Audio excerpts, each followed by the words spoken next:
ತೊಂಡೆಕಾಯಿ ಪಲ್ಯ ಮಾಡೋದು ಹೇಗೆ ಅಂತ ಹೇಳಿ ತೋರಿಸ್ತೀನಿ. ಈ ಥರ ತೊಂಡೆಕಾಯಿನ ಚೆನ್ನಾಗಿ ತೊಳೆದು ಹಿಂದೆ ಮುಂದೆ ಕಟ್ ಮಾಡಿ ಇಟ್ಕೋಬೇಕು. ಈ ಥರ ನಾನು ಉತ್ತರಿಸಿ ಕಟ್ ಮಾಡಿ ಪೀಸ್ ಮಾಡಿ ರೆಡಿ ಮಾಡ್ಕೊಂಡಿದ್ದೀನಿ. ಈ ಥರ ಪೀಸ್ ಮಾಡಿಕೊಂಡು ನಿಮಗೆ ರೌಂಡ್ ಬೇಕಾ ಹಂಗಾದ್ರೂ ಕಟ್ ಮಾಡ್ಕೊಳ್ಳಿ, ಈ ಥರ ಉದ್ದುದ್ದಕ್ಕೆ ಬೇಕಾ ಹಂಗಾದ್ರೂ ಮಾಡಿ, ಕ್ರಾಸ್ ಆಗಬೇಕಾದ್ರೆ ಹಂಗಾದ್ರೂ ಮಾಡಿ. ಈ ಥರ ಕೆಂಪಾಗಿದೆ ಅಂತ ಏನು ತೆಗೆದಾಕ್ಬೇಡಿ, ಹಣ್ಣಾಗಿದೆ ಅಂತ ಅದನ್ನು ಹಾಕಿ. ಈಗ ಪಾತ್ರೆ ಇಟ್ಟಿದ್ದೀನಿ. ಈ ಪಾತ್ರೆಗೆ ಕುಕ್ಕರಲ್ಲಾದರೂ ಮಾಡಿ, ಕಡಾಯದಲ್ಲಾದರೂ ಮಾಡಿ, ತೊಂದರೆ ಇಲ್ಲ. ಈಗ ಈ ಪಾತ್ರೆಗೆ ಸ್ವಲ್ಪ ಆಯಿಲ್ ಹಾಕಿ. ಆಯಿಲ್ ಯಾವುದಾದ್ರೂ ಹಾಕ್ಕೊಳ್ಳಿ, ನಿಮಗೆ ಖುಷಿ ಕೊಡುವಂಥದ್ದು ಹಾಕ್ಕೊಳ್ಳಿ.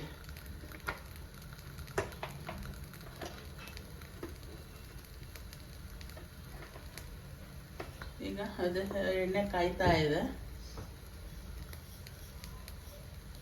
ಈಗ ಒಗ್ಗರಣೆಗೆ ಸಾಸಿವೆ ಹಾಕ್ತಾ ಇದ್ದೀನಿ.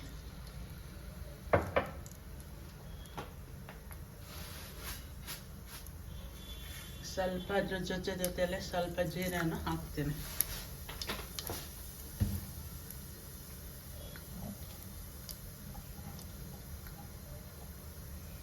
ಬೇರೆ ತರಕಾರಿ ಪಲ್ಯ ಥರ ಬೇಳೆ ಕಾಳುಗಳೆಲ್ಲ ಹಾಕಬೇಕು ಅನ್ನೋದೇನಿಲ್ಲ ಇದಕ್ಕೆ. ಈಗ ಹಸಿರು ಮೆಣಸಿನ್ಕಾಯಿ ಹಾಕ್ತಾ ಇದ್ದೀನಿ. ಒಂದು ಅರ್ಧ kg ತೊಂಡೆಕಾಯಿ ಪಲ್ಯ ಮಾಡ್ತಾ ಇದ್ದೀವಿ ಅಂದರೆ ಒಂದು 5 ಹಸಿರು ಮೆಣಸಿನ್ಕಾಯಿ ಹಾಕ್ಕೊಳ್ಳಿ. ಸ್ವಲ್ಪ ಶುಂಠಿನ ತುರ್ದು ಇಟ್ಕೊಂಡಿದ್ದೀನಿ, ಅದನ್ನು ಕೂಡ ಹಾಕ್ತಾ ಇದ್ದೀನಿ. ಸ್ವಲ್ಪ ಅದನಿಗೆ ಆಗಲಿ. ಈಗ ಒಂದು ಎರಡು ಅಥವಾ 3 ದಪ್ಪದಾದರೆ 2, ಸುಮಾರಾಗಿರೋದಾದರೆ ಒಂದು 3 ಈ ಥರ ಈರುಳ್ಳಿ ಕಟ್ ಮಾಡಿ ಇಟ್ಕೊಂಡು ಹಾಕ್ತಾಯಿದ್ದೀನಿ. ಹೆಂಗೆ ಬೇಕಾದರೂ ಕಟ್ ಮಾಡ್ಬೋದು, ದಪ್ಪ ಸಣ್ಣ ಅಂತ, ಉದ್ದ ತುಂಡ ಅಂತೇನಿಲ್ಲ, ಹೆಂಗೆ ನಿಮ್ಗೆ ಇಷ್ಟ ಆಗುತ್ತೆ ಹಂಗೆ ಕಟ್ ಮಾಡಿ.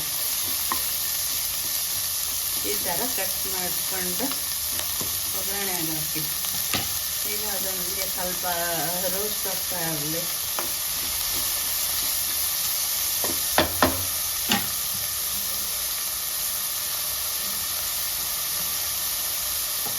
ಅದ್ರ ಜೊತೆಲೆ ಕರ್ಬೇವಿನ ಸೊಪ್ಪು ಇಟ್ಕೊಂಡಿದ್ದೀನಿ, ಕರ್ಬೇವಿನ ಸೊಪ್ಪನ್ನು ಹಾಕ್ತೀನಿ.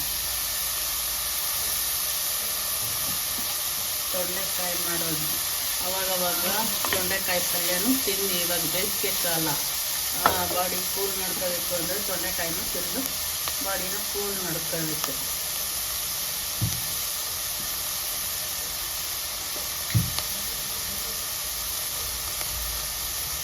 ಒಂದು 1/4 ಟೀ ಸ್ಪೂನಷ್ಟು ಅರಶಿನ ಹಾಕ್ಕೊಳ್ಳಿ.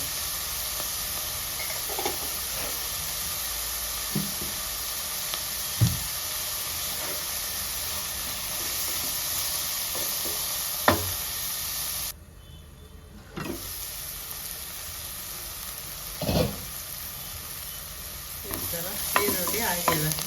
ಇದು ಹುಳಿ ಅಂಶ ಹೊಂದಿರೋದ್ರಿಂದ ಇದಕ್ಕೆ ಟೊಮೊಟೊ ಹಾಕೋ ಅವಶ್ಯಕತೆ ಇಲ್ಲ. ಈಗ ನಾನು ಇದಕ್ಕೆ ಇದನ್ನು ಹಾಕ್ತಾ ಇದ್ದೀನಿ, ತೊಂಡೆಕಾಯಿ ಹಾಕ್ತಾ ಇದ್ದೀನಿ.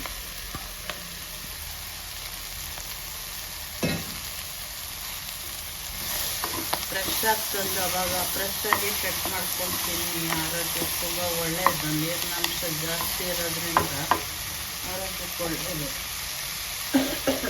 ಇದನ್ನು ಹಸಿ ಹಾಗೂ ಕೂಡ ತಿನ್ಬೋದು. ಅವಾಗ ಬೇಜಾರಾದಾಗ ಸಲಾಡ್ ಇಟ್ಕೊಂಡಾಗ ಇದನ್ನು ಒಂದೊಂದು ಇಟ್ಕೊಂಡು ಜೊತೆಯಲ್ಲಿ ತಿನ್ನಿ.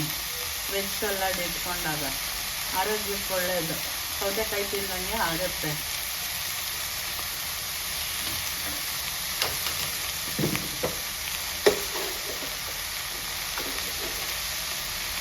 ಈಗ ಇಷ್ಟಕ್ಕೆ 1 ಸ್ಪೂನ್ ಸಾಲ್ಟ್ ಹಾಕ್ತಾಯಿದ್ದೀನಿ.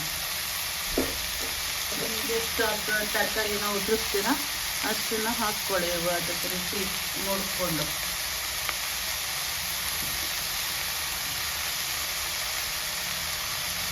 ವೆರಿ ಸಿಂಪಲ್, ಈಸಿ ಮೆಥಡಲ್ಲಿ ಕೊಡ್ತಾ ಇದ್ದೀನಿ. ತುಂಬ ಕಷ್ಟ ಏನಾಗಲ್ಲ. ಸ್ವಲ್ಪ ಇದನ್ನು ತೊಳೆದು ಉದುರಿಸ್ಕೊಳ್ಳೋಕ್ಕೆ ಸ್ವಲ್ಪ ತಾಳ್ಮೆ ಬೇಕಷ್ಟೆ.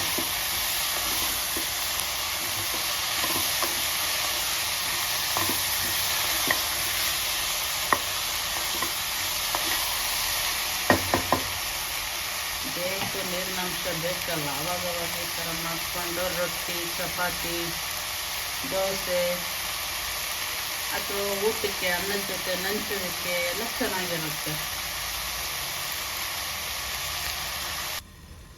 ಒಂದೆರಡು ನಿಮಿಷ ಈ ಥರ ಬೇಯಿಸಿದ್ಮೇಲೆ ಮತ್ತೆ ಇದನ್ನು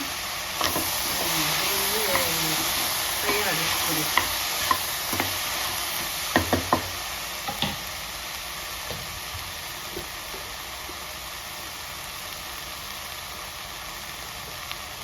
ಇದಕ್ಕೆ ಸಾಂಬಾರು ಪುಡಿ ಇಟ್ಕೊಂಡಿರ್ತಾರಲ್ಲ, ಖಾರದ ಪುಡಿ, ಅದು ಎಲ್ಲ ಥರದ್ದು ಮಿಕ್ಸ್ ಆಗಿರುತ್ತೆ. ಜೀರಿಗೆ, ಮೆಣಸು, ಧನಿಯಾ, ಮೆಣಸಿನ್ಕಾಯಿ ಎಲ್ಲ ಮಿಕ್ಸ್ ಆಗಿರುತ್ತೆ. ಆ ಪೌಡರ್ನ ಸ್ವಲ್ಪ ಹಾಕ್ಬಿಡಿ. ಸ್ವಲ್ಪ, ತುಂಬ ಬೇಡ, ಸ್ವಲ್ಪ. ನಮ್ಗೆ ಹಿಂಗೆ ತಿರುಗ್ಕೊಂಡು ಹಿಂಗೆ ಪಾತ್ರೆಯಲ್ಲಿ ಬೇಯಿಸೋದಕ್ಕೆ ಕಷ್ಟ ಆಗುತ್ತೆ ಅಂತಂದರೆ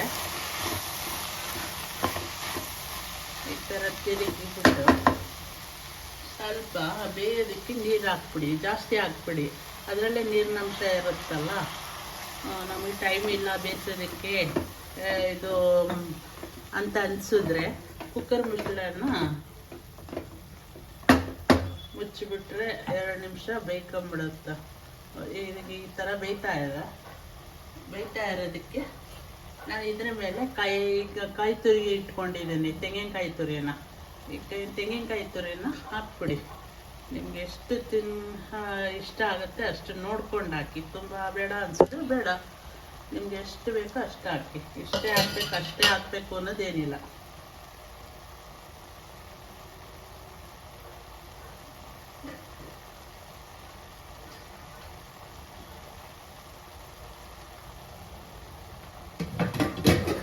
ಇದು ಒಂದೇ ಒಂದು ವಿಷಲ್ ಹಾಕಿಸ್ಬಿಡ್ತೀನಿ. ತುಂಬ ಬೇಯೋದಕ್ಕೆ ಟೈಮು ನಮ್ಗೆ ತಿರ್ಕೊಂಡು ಕೂತ್ಕೊಳ್ಳೋಕ್ಕಾಗಲ್ಲ ಇರೋದನ್ನ ಅನಿಸಿದ್ರೆ ಒಂದೇ ಒಂದು ವಿಷಲ್ ಹಾಕಿಸ್ಬಿಡೋಣ. ಲೇಟ್ ಕ್ಲೋಸ್ ಮಾಡಿಬಿಟ್ಟು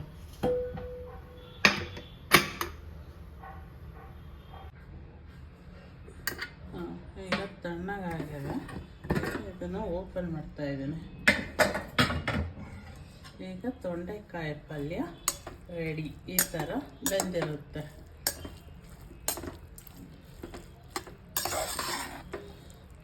ಇದನ್ನು ಅವಾಗ ತಾಜಾಗಿ ಅಂದರೆ ಅವಾಗ ಫ್ರೆಶ್ ಆಗಿ ತಗೊಂಡ್ಬಂದು ಮಾಡ್ಕೊಳ್ತೀನಿ. ರೊಟ್ಟಿ, ಚಪಾತಿ, ದೋಸೆ ಎಲ್ಲದಕ್ಕೂ ಹಾಕ್ಕೊಂಡು ತಿನ್ನಿ. ಇದು ತೊಂಡೆಕಾಯಿ ಮಾಡೋ ಅಂಥ ವಿಧಾನ. ಇದಕ್ಕೇನು ಹೆಚ್ಚಿಗೆ ಮಸಾಲ ಬೇಕಿರಲ್ಲ. ಈ ಥರ ಮಾಡ್ಕೊಂಡು ತಿನ್ನಿ. ಇಷ್ಟ ಆದರೆ ಒಂದು ಲೈಕ್ ಮಾಡಿ.